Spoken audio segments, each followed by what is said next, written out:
চোখের দেখাই সবসময় সত্য নয়। সালেহ আলাইহিস সালামের কওম চোখে দেখেছিল কালো মেঘ।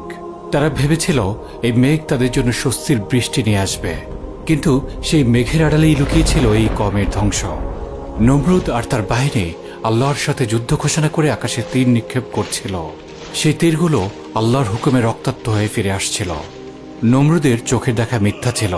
আল্লাহকে পরাস্ত করতে সক্ষম হয়েছে এই ভেবে সে উল্লাস করছিল। তার উল্লাস মিথ্যা ছিল।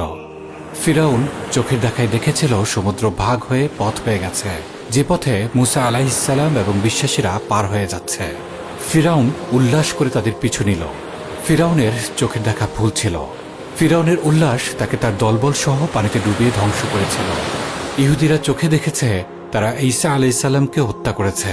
তারা উৎফুল্ল হয়েছিল, কিন্তু তাদের চোখের দেখা ভুল ছিল, আর তাদের উৎফুল্লতা তাদের জন্য অভিশাপে পরিণত হয়েছিল। আব্রাহা চোখে দেখেছিল আল্লাহর ঘর কাবা আর তার বিশাল বাহিনীর সামনে বাধা দেওয়ার মতো কেউই নেই। সে উল্লাস করে এগিয়ে গিয়েছিল আল্লাহর ঘর ধ্বংস করতে। তার চোখের দেখা ভুল ছিল। তার উল্লাস পরিণত হয় কাসফিম মাকুল, অর্থাৎ ভক্ষিত তৃণলতার মতো। তার চোখের দেখা ভুল ছিল। তার উল্লাস তার কোনো উপকারেই আসেনি। আবু জাহাল বদরের ময়দানে অল্প কিছু মুসলিম সৈন্য দেখে উল্লাস করেছিল।